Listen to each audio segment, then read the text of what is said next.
ఈ మ్యాగీలు, నూడిల్స్లు ఇలాంటివి లేని రోజుల్లో, రాని రోజులలో మన వాళ్ళకి ఇన్స్టంట్ ఫుడ్ ఏమిటి అంటే మరమరాలు, అలాగే అటుకులు.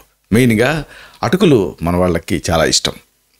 అయితే అసలు ఈ అటుకుల తాలూకు ఆరోగ్య ప్రయోజనాలు ఏమిటి, ఈ రైస్ ఫ్లేక్స్ని వాడటంలో ఉండేటువంటి ఉద్దేశం ఏమిటి, ఒకవేళ దీంతో ఏమైనా ఇబ్బందులు వస్తాయా, ఈ సమాచారాన్ని ఈ వీడియోలో మనం తెలుసుకుందాం. మిత్రులారా నమస్కారం, నేను మీ డాక్టర్ చిరుమామిళ్ళ మురళీ మనోహర్. ఈ వీడియోలో మనం తెలుసుకోబోయేది ఆసక్తికరమైంది. అటుకులు అంటే ఈ రైస్ ఫ్లేక్స్. నిజానికి ఇవి ఎందుకు చేస్తాం? బియ్యాన్నే యాజ్ ఇట్ ఈస్గా తినొచ్చు కదా అంటే బియ్యాన్ని యాజ్ ఇట్ ఈస్గా తినలేం. అందుకని రెడీ టు ఈట్ లాగా ఈ బియ్యాన్ని మారుస్తారు. వీటినే అటుకులు అంటాం మనం. మామూలుగా వీటిని ఎట్లా తయారు చేస్తారు అంటే ట్రెడిషనల్గా అయితే కొత్తగా ధాన్యం వస్తుంది కదా, అప్పుడు దాంట్లో కాస్త ఉండి లేనట్టుగా ఆ ద్రవత్వం ఉంటుంది, అంటే పాలు ఉంటాయి. ఇలాంటి ఆ పాలు ఉన్న సమయంలో దంచుతారు. అప్పుడు అటుకులు అనేవి ఏర్పడతాయి. ఇవి రెడీ టు ఈట్గా ఈజీగా అసిమిలేట్ అవుతాయి. అయితే ఇండస్ట్రియల్గా తయారు చేయాలనుకున్నప్పుడు ధాన్యాన్ని తడిపి దంచి లేదా ఆ మిల్లులో దంచి కూడా అటుకులు తయారు చేస్తున్నారు. సాధారణంగా వీటిని డైరెక్ట్గా బెల్లం గుండతో తినొచ్చు, అంటే బెల్లం అటుకులు కలిపి తినేయచ్చు, ఎలాంటి ఇబ్బంది ఉండదు. అలాగే ఈ అటుకుల్ని మామూలు కార్న్ ఫ్లేక్స్ ఇప్పుడు ఎలా పిల్లలు తింటున్నారో అలాగే పాలలో వేసుకొని కూడా నాంతా వెంటనే తినేయచ్చు. అంటే ఇంకా దాన్ని మళ్ళీ ఉడకబెట్టడం, ప్రాసెస్ చేయటం ఇలాంటి అవసరాలు ఉండవు. ఇక అన్నిటికీ మించి బాగా ఫేమస్ ఏంటంటే అటుకుల ఉప్మాగా వండుకొని కూడా వీటిని తినొచ్చు. మామూలుగా గోధుమ రవ్వ ఉప్మా చాలామందికి ఇష్టం, దీన్ని తింటూ ఉంటారు.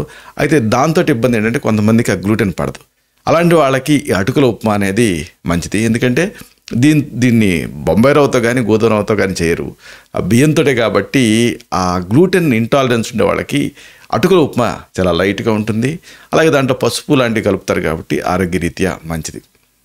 అయితే దీని ప్రధానమైన ఉపయోగం ఏంటంటే మగవాళ్ళకి ఇది బలాన్ని కలగజేస్తుంది.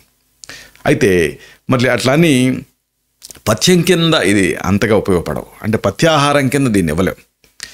అటుకుల్ని బాగా ఎక్కువ తిన్నారనుకోండి, బియ్యం తిన్నట్టే కదా, అందుకని మలబద్ధకం వస్తుంది, కఫం పెరుగుతుంది, ఆకలి తగ్గిపోతుంది కేవలం అటుకులనే తింటే.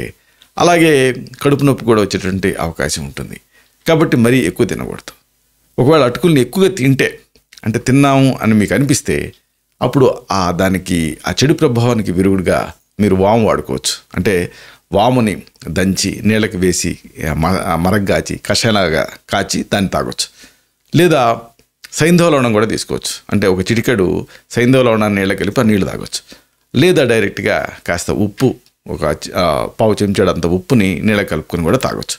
అప్పుడు ఆ అటుకుల తాలూకు అతి అంటే ఓవర్గా ఒకవేళ మీరు అటుకులు తినుంటే దాని ప్రభావంలో మీకు కడుపు నొప్పి లాంటివి వస్తూ ఉంటే అప్పుడు దీన్ని ఒక విరుగుడు కింద వాడచ్చు.